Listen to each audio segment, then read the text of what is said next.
Welcome everyone. Welcome to this free global webinar. We have decided in December last year to offer a series of free global webinar. And the reason is because we had the privilege, together with some team members from the Pluribus network, to write a book, Inclusion Around the Clock. And this book has been a beautiful experience in terms of having an inclusive way of sharing our insights, our stories, our area of interest around the diversity and inclusion topics. So we are 13 different authors, and each one of us have written a chapter on something that was really meaningful. So every month, actually towards the end of the month, we are hosting a webinar that is coordinated by each time from one author. Now, today, the topic is around unconscious bias, and it's my colleague, Marcelo Agolti, who is based in Argentina. He's our senior representative for Latin America for Pluribus. He has written a chapter on unconscious bias. So the idea is to really go deeper into that topic. Before, I hope that we'll be able to have Marcelo on the call, but for me, as a real passionate around building inclusion in the world, whether it's in our personal or our professional lives in the world, building inclusion, it's about being aware that I have some commonalities and some differences with people around me. And building inclusion is to also be aware of our personal or organizational barriers. And unconscious bias is one barrier. This is one obstacle. Sometimes we are not aware of that. Most of the time, we are not aware of having some biases. So that's what we do, with organizations and teams around the world, as we have, people working with us from all over the world. We have around 60 facilitators from various parts of the globe who are passionate about building inclusion. And unconscious bias is really one topic, especially when you address it in a conscious way, that you can really pave the track for more inclusion. So what I would suggest is to probably ask Patricio Nelson to give some insight from his side. At the same time, I've just been told that maybe we have a way of getting the video back for María, José, and Marcelo. So what I'll do is I will mute for a couple of minutes. So bear with me a couple of minutes. We're going to stop the system for 2 minutes. So just stay online, and we will come back in 2 minutes.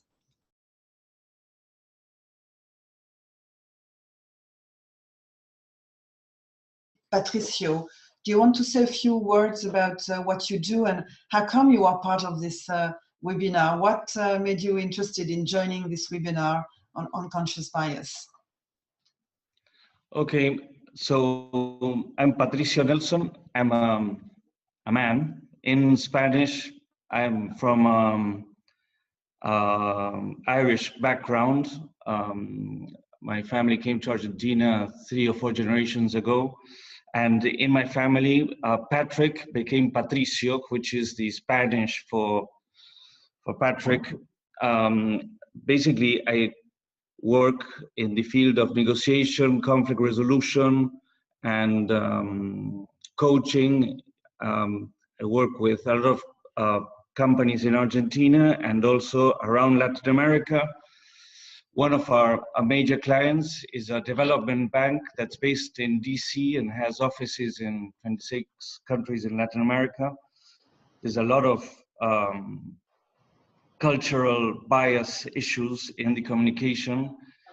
with them that we've worked through, and I wanted to comment on some of that maybe later. Basically, I got interested in this webinar through Marcelo, who I've known for maybe 7 years already, and we've been doing different kinds of work with him. Basically, here's María José. So basically, I teach a negotiation course in a program that he organizes, and we've been doing work with dialogue on, I don't know if you can hear me, dialogue through David Cantor's dialogue work, and basically what I was going to talk about today is the coaching work I do. Mostly in coaching, we are, at least what I try to do is to find what are the unconscious biases the person has, or the coachee has, that limits the way he or she accomplishes results. No? And the one thing that I tried to clarify with Marcelo before this the webinar is that for me is a very important process that occurs before coaching, and that's contact with the client and with the HR professionals. And usually somebody identifies that this person, this manager or this director or this supervisor needs coaching, and maybe that's his or her boss or people inside the company that this person gives service to, and usually people that contact me are the HR professionals, no? And I think it's really important to talk to the HR professionals, see what their view and what they want to accomplish through coaching is, and also talk to the manager and talk to the coachee, you know? And have a very sort of clear vision about what it is that we can accomplish through coaching. For several reasons. Basically, because there's a lot of things that I can identify through my conversations with the coachee that, you know, could be limiting his or her way of acting within the company in a certain way, but maybe those are not interesting. Those are something private, or they have nothing to do with what the coaching process is about. So for me, it's very important to have a clear framework to work with the coachee. This is because I think that we can bring, as coaches, we can bring in a lot of different areas of our expertise. You know, I watched a couple of other webinars that you've done at Pluribus, and I, for example, am a Buddhist practitioner and spend a lot of time meditating and working on myself, but I would never bring to a coachee anything that has to do with the Dharma or the Buddhist ideas, unless the coachee is interested in some aspect, like, you know, they want to meditate for some reason, or, you know, they want some guidance in this respect. So I think that a clear framework is very important to know what we're working on. One case that I wanted to share is last year I worked with a director in a banking service firm. This director was a regional director, and she was next in line to be the general manager of the Argentine subsidiary. And basically, when the HR people came to me, they said, this person is technically perfect. She's the director of operations. We really like the way she manages operations. in Argentina and in the countries in Latin America that she works in, Chile, Colombia, Mexico, Brazil, and Peru. And we're really happy about that. But for her to be the general manager, there's something in her, the way she leads, that we're not comfortable. There's something that she's a little bit distant from people. People don't relate to her very well. And there's also like a great distance between her level of her level of work and her manager's work. So talking to her, one thing that I realized is that she always talked about work. She never brought her feelings about how she felt about, different aspects of her work, or never brought how her managers felt in different instances. No? So for me, it was quite clear, and when I shared this with her, because I think that something that's very important, when I read Marcelo's chapter, he focused on what he discovered about his coachees' unconscious biases. But sometimes I think that it's useful to work on unconscious biases, to share our own unconscious biases about, I identified that she wasn't bringing her feelings into the way she was managing her group, but that might be my own unconscious bias. So when I shared this with her, it made sense to her. And I think that in a way, reflecting about our own unconscious biases is a way to help people reflect on their biases. No? In a way, it's a process, usually, because if it's unconscious, it's because we're so identified with our idea about how a manager should work. In this case, this director said, look, Patricio, here in operations, this is a very sort of fast-paced company, and every minute the client doesn't have a service, they lose money. So basically, that makes me be more of an authoritarian and problem solver manager than, and there's no time to have reflective conversations with my managers, or, mostly we're solving problems. And I accepted that, and when the whole issue about her own emotions and how she connected to people came up, we started making small experiments. What happens when you go to Colombia to talk to your managers and you're going to have one-on-ones? Why don't you bring into that conversation how you feel about what's any issue that you're going to discuss with the manager? Why don't you connect with how the manager feels?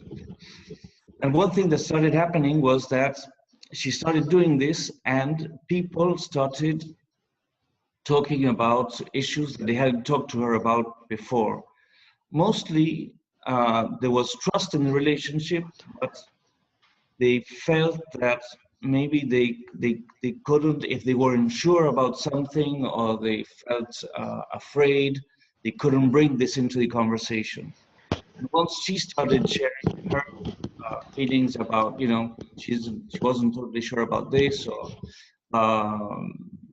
she had doubts about what program to follow, her managers started bringing in their doubts, and the conversation became more of a learning conversation than a conversation where they basically identified a problem and she brought the solution for the other person to implement. And it was interesting because we had a number of coaching sessions about this, and about also giving her managers more leeway in different projects, and empowering them. And in the last coaching session, she said, Patricia, this has been really great. I really sort of appreciate for the work we've done, but now I have so much more work than before. It was very funny because she was, because she opened up the conversation and she was having more of a learning conversation with her managers. She felt she had more work to do. Mm-hmm. Thank you. This was one case. Maybe I can talk about another case unless there's a different idea. Another case I thought it was interesting about that involved a lot of unconscious biases was last year I worked for the whole year with team in this development bank that we work with, and this is the largest team in the bank, the fiduciary team. There are 100 people, 30 of them are based in Washington, and the rest are in 26 countries around Latin America and the Caribbean. And they're divided in two teams, and basically they called me because there was conflict between the two teams that are within this division, that you have the financial specialists and the procurement specialists, and they have different profiles. The financial specialists come mostly from finance, and the procurement specialists many of them are lawyers, so they have they come from different professional backgrounds. And then there was the people who were in the field in the 26 countries around Latin America felt that people in Washington didn't understand the kind of work they did, asked them to do things that weren't valued.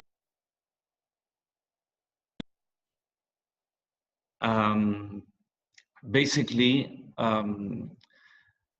what I started to learn when we started working together, first I worked with the Bob Keegan and Lisa Leahy's immunity to change model, but I found that was initially useful, but then we used the David Cantor model, where basically what he says is that communication is like a space where there's different actions that occur. You can move a conversation forward, you can follow the mover, or you can oppose, or you can bystand. This is the model, and this is one of the models Marcelo and I share, and he wrote about in his chapter in the book. And when we profiled the whole group in Washington, it was interesting to see that there was no opposers. The only opposer in the group was a young Spanish guy who was just spending a few months in the group. So there was no strong opposers. And this is something I had seen this before in the bank. There's a lot of cultural issues around conflict and bringing differences in conversations. There's a useful framework that I use to show this. There's a lot of Latin American cultures that are very expressive, but conflict becomes very quickly personalized. So people will, instead of saying, I disagree with you, they'll say, it's interesting, we'll try it out, and maybe it's going to be difficult to get that project working, but we'll try it out.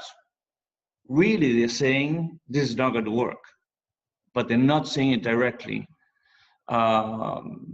Yesterday, I was working with one of these managers, and he gave me this example because the division head in Washington is she's Swiss, and she commands a lot of respect within the group, and they call her La Jefa. La Jefa is the boss, no? And it's funny because even in her face, everybody says, La Jefa said this or said that. And he gave me this example that was quite funny. He said that when La Jefa says this red card is white, a lot of people said, ah, yes, it's white. And what kind of white do you think it is? You know? So for a lot of people, it's very difficult to bring their own point of view, or especially when it's opposing or different from people in hierarchy, into the conversation. And from David Cantor's point of view, if you don't bring differences, it's very difficult to have a productive conversation, because basically somebody is saying something and other people are following, and usually if we want to deepen the conversation, we have to have a different point of view, no? So we worked this through a number of meetings, and what was interesting in the meetings is that usually the opposition became sort of embodied in one manager who was Argentine, and Argentines, usually within Latin America, seen as very direct, and sometimes so direct that other cultures interpret that directness as aggressiveness. No?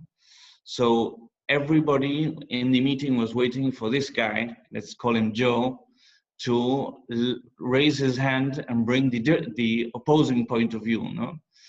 Which was, since he was the only guy in opposition, he felt very uncomfortable, and he brought it in a very aggressive and judgmental way, no? So so that was interesting. I usually think that sometimes to manage these kind of dynamics, group dynamics, it's not only useful to see what the unconscious biases are and generate more meaningful and conversations. Sometimes what we did with that group was to make a structural change. The problem in Washington was between the managers of these two groups, and basically what the division chief did was to take away their managerial responsibilities and give them more of a technical advisor kind of responsibility, and then the people that their work groups in Washington became task managers of tasks that they had to make sure people were doing in all the countries where the bank works. And so she gave them more responsibility and more empowerment. And that started changing the conversation. When these guys had more responsibility and were not sort of letting their managers talk, and who had the conflict between themselves, the conversation became more productive, and we gave them tools to oppose in a way that would maintain the relationship. Usually, what I found was people were afraid of opposition, because opposition was understood in the group as something personal. And once we got over that hurdle, it's not personal, it's productive. They needed also tools to be more assertive and in a way that would preserve the relationship with the other person. And that I think that was a useful intervention. But what I wanted to bring in was that not always, first of all, I think that unconscious biases are what don't allow people to do certain things. We have to have a clear framework to work with those unconscious biases that is contracted with the company and with the coachee. And also, not all unconscious biases are personal. Some are personal, some are cultural, some have to do with the culture of the institution. For example, in the bank, there's not only cultural issues, there's also bank issues. The bank is a very political institution, and people also don't want to bring in opposing points of view because you don't know who the person in front of you is and what kind of political leverage they have. So, you know, there's a lot of building trust to be able to work with these unconscious biases. Well, that's more or less what I wanted to talk about. So I turn it over to Isabelle and maybe María José, who is also waiting on the aisles. Okay, well, thank you so much, Patricio, for sharing your different experiences dealing with different coaches and sharing your insights. I think I can hear a lot of wisdom and a lot of learning from what you just shared. I think we are all on a learning journey, and whether we are a coach or a coachee, I mean, it's about being able to really reflect authentically. So I'm very happy now to welcome María José Succarat. María José is the director of a specific department on diversity and inclusion at the Torcuato di Tella University. And I was so privileged to be able to meet María José in person on the 13th of March at the university in Buenos Aires, where I was together with María José co-facilitating a workshop on unconscious bias. So María José, welcome. I mean, if you want to share some of your views on the topic of unconscious bias. Good morning, everyone. Well, good morning for us that we're here in Buenos Aires. Can you hear to me? Yes, perfectly clear. We can't see you. We can't see you, but we can hear you very well. Okay, great. Thanks for the invitation, Isabelle and Marcelo. I'm sorry that all the connection, I couldn't really hear everything what Nelson was talking about, but for sure was very interesting, as his field of expertise is negotiation, and negotiation is a big part of dealing with biases. So I think it might have been really interesting what he said. I just got the last part when he was talking about the case in the bank. So, well, what I prepared, we were supposed to speak in different moments. So I wanted to introduce what unconscious bias is. So I'm going to start talking, so you can, Isabelle, interrupt me and ask me or guide me in the way you want me to present. Okay? Well, unconscious bias, it's a preference, it's an inclination that we are unaware of, and it happens outside of our control. Biases happens automatically and is triggered by our brain making quick judgments and assessments of people and situations. So much of what we do on a daily basis is unconscious, and people are not always aware of why we are doing things that we do. That means not only we are sometimes unaware of what we are doing, but also we are sometimes unaware of why we are doing those things. Social psychologists already investigated everything about it. They investigated in which ways higher mental processes such as judgment and social behavior could be triggered and then operate in absence of conscious intent or any guidance at all. So I wanted to bring to the conversation two kind of categories of unconscious bias that we go through them the whole day overall in the workplace, well, in our everyday life, but I wanted to focus on the workplace. One category of unconscious bias behavior are those that we're consciously choose to do, but then the unconscious takes over, so we are able to do these tasks without any conscious guidance. guidance. So, like for instance, typing or driving a car, of course, for those experienced typists or drivers, not for the ones who just started driving or typing. For instance, I consciously decide going to work by car, but the action of driving is absolutely automatic. It is what in coaching we call transparency. A transparent action is what we don't have any thoughtful activity about. We just do it as it comes to our body, let's say. So I drive my car without any noticing the bumps or the traffic lights. I just stop or drive as they show on the streets. But I don't have I don't have to think about it. Everything is automatic. So here the unconscious was able to take over the task of driving the car to work without even requiring a real conscious thought. When we think of these kind of behaviors at work, for instance, when we are, can you listen to me? Yeah, okay. Yes, yes, go ahead, María José. Okay. For instance, we're at work, in the workplace. So when I go to look for a coffee, I usually walk fast and talk fast and greet people from the distance. But sometimes I'm so focused in my own thoughts, so focused on what do I have to do in the workplace, in my work.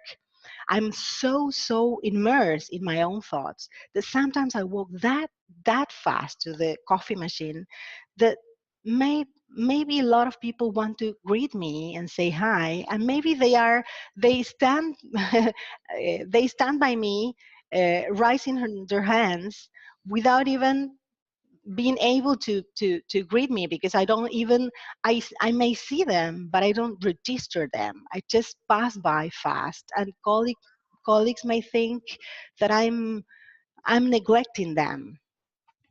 So if this is the first time I go to a company, people might think I'm kind of introvert or I don't care about the other, and they really start getting separated from me because they think I neglect them.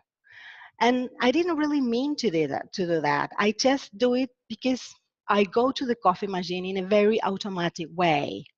So we live uh, in such automatic lives that we leave behind lots of people. So the unconscious behavior destroy relationships sometimes and make the other one feel uncomfortable, invisible, and unwelcome. This is quite common. We can go through our daily lives in the workplace and verify, but we do a lot of things without even noticing the other person who's just besides me, and the other might feel uncomfortable and invisible for me. Another category of unconscious behavior, it's way more complex and dangerous. These are behaviors that we do consciously, but we are unaware of why we're doing them. So the unconscious analyzes information and produces the motivation for doing things. And the conscious mind does the task in question, what I have to do, without any real awareness of where the motivation came from. There are a lot of examples from the daily life involving gender and building relationships in this category of an unconscious behavior.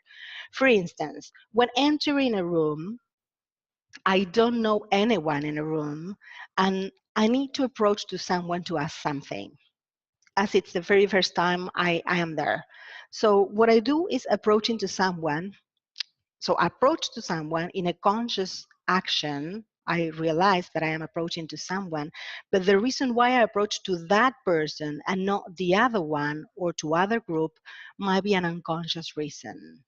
So if we take that to work, for instance, the very first day we enter to a work and we don't know anyone, we might select a group of people to join for lunch, for instance, maybe without even thinking why I choose that group instead of the other. The reason might be because I feel comfortable with them, but I might not know why I didn't feel comfortable with another one or with another group. So I might reflect in my action and I feel uncomfortable with the other group. And that is the starting point of a zero relationship at work. And what if I have to work with them afterwards? Because they involves tasks from different areas, and then I have to work with them. I have to start everything from scratch. So we know some unconscious triggers are very emotional in nature. And in some conditions, an emotional process may remain entirely unconscious, even when the person feeling the emotion can describe his or her feeling perfectly well, but they don't know where the emotion came from. So on the top of that second category of an unconscious behavior is the bias. The fact that we are often unaware of the motivation of the decision, for the decisions that we make is further complicated by the impact of bias. Human judgment is often biased. We already talked about that. Nelson already talked about that. So sometimes people seem to over rely on stereotypical intuitions that we all have, that we are all immersed because of our mental models, because of the cultural. Nelson already explained that. And we over relied on those stereotypical intuitions instead of having a more demanding and deliberative reasoning process when making small decisions. It's like it's easier and more efficient to use uh, to for us to make like one small decision on the spot every day in our day lives. I mean, it's easier to structure, to copy and paste. We are so much used to copy and paste and to act the same way over and over with different people, that we don't stop and think of the other person who's right in front of us and to give it a thought. What do I have to say? I might make assumptions that the other one get nothing to do with. So instead of taking our time to build a new relationship with that person and stopping our stereotypes thoughts that come unconsciously, instead of giving us the time, we actually copy and paste and we act very intuitive.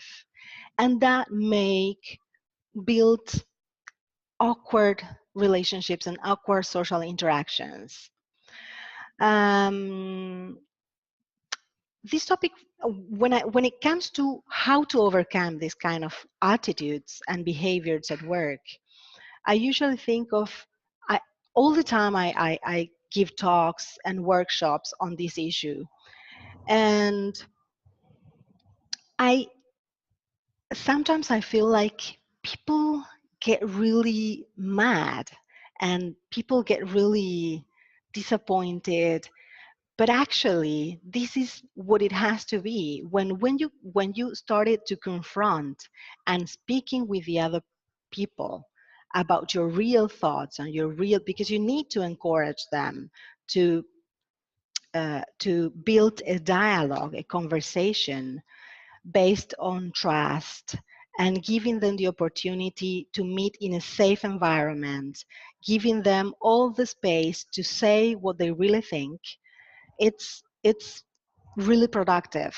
I might feel, or they might feel, they feel awkward, and that it's not really uh, they might feel the outcome of the workshop or the conversation is not the best because they still think different ways. But I think this is the most important thing that an e-learning or theoretical uh, classroom setting doesn't really provide, is the opportunity to confront in a very nice and cooperative way.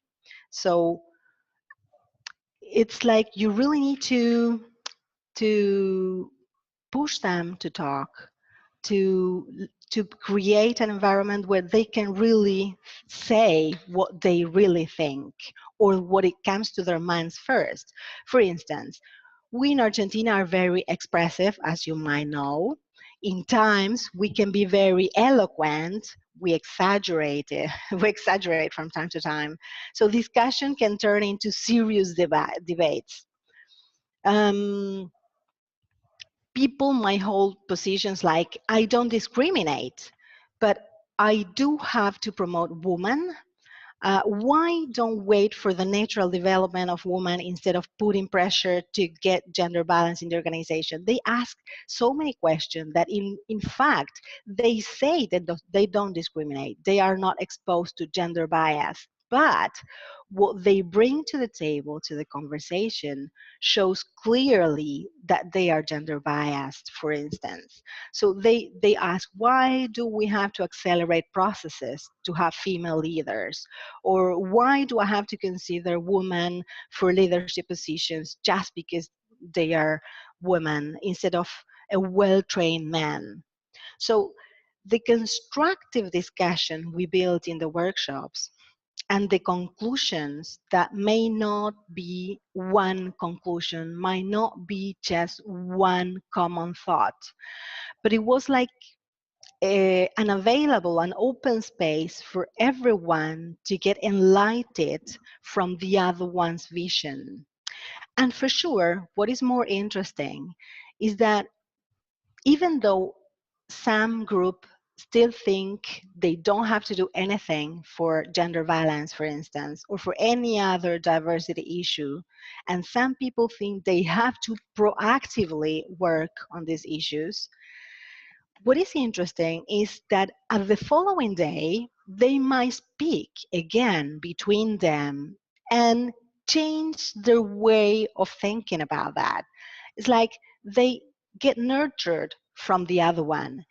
And for instance, they might go home and talk to their families and friends about the subject they talked here in the workshop, for instance. And sometimes they find themselves talking as the speaker, as me, for instance, and taking the other role to confront the other person in their point of views. So I think it's creating those kind of spaces in companies to think and explain what the issue is, what the problem about diversity they have in the company, and then going to discuss from different points of view, really enlighten all of them. And I think in the long run, not right there, but in the long run, of course, it's biases. We all build our biases during our lifetime, so we're not going to overcome those biases in a 2-hour session of workshop. So what I think is slightly people get involved with with different ideas, and they finally starting behaving in a different way. But it's very, very, um, very, it really takes time, I think. Well, thank you. Thank you, Maria Jose, for raising our awareness and reminding us that indeed it is a journey. It doesn't happen overnight. And, to remind us that we all have some unconscious bias, especially when we are on our automatic mode. So thank you for, giving us all these different examples. It was very clear. I'm happy to say that Marcelo Agolti has joined the call, and we have a remaining, nearly 10 minutes. So Marcelo, welcome to this Zoom, and really happy that you are able to join despite the technical challenges that we had to be confronted with. So Marcelo. Yes, good morning, Isabelle. Can you hear me? Yes, perfectly. Well, good morning, everybody. I'm very sorry. I have to solve some technical issues, but fortunately, I can hear all of what you say and what Patricio and Maria Jose explain about unconscious bias. So I would like to add a couple of things regarding why that I picked this topic in the book. I think this topic of unconscious bias, it's really a major obstacle in our way of achieve our goals, and in a way as we build relationships. I picked that because I think it's an obstacle in our learning process, and precisely because it's something that occur as automatically and outside our control. It's so hard to develop and to raise awareness about their existence, and to work with those biases. It's something that happens to us without our conscience, so we need to do an special effort to realize about the effect in our process thought, and we need to do a special effort to be aware of the effects of this kind of bias. As Patricio explained, we work with a tool or a theory which is structural dynamics, and in Pluribus we also work with a dialogue approach, which is, I think, one of the major tools and theories to help people to explore their bias and to get awareness of how they affect the way they see the world and the way that those bias, it's a boundary in the relationship building process. I think that in a dialogue process, one facilitator give a space and give insights and help the people who are participating in a workshop or in a coaching relationship to get more know about yourself, and to understand the pervasive effect that this kind of bias can have. Just two last words because of the time. I pick up for the book 3 cases that I work with. One of them is related with bias provoked by a cultural environment, like a privatization of an enterprise, and what that can means in the life of different people. Actually, in the case I work in the book, is like in the relationship between a manager and a union representative, and their bias they have for each other without seeing the effect they have. The other cases are related with personal experience, both of them related with childhood stories, and how that childhood stories can prevent us to perform as a way we would like, and how prevent us to build a healthy relationship and to flow in a more freely way. Well, I think it's, for me, it's one of the most deep topic to explore, to get self-knowledge and to see how we can improve our well-being and the people who works and who live with us, building more healthy relationships in the process. No,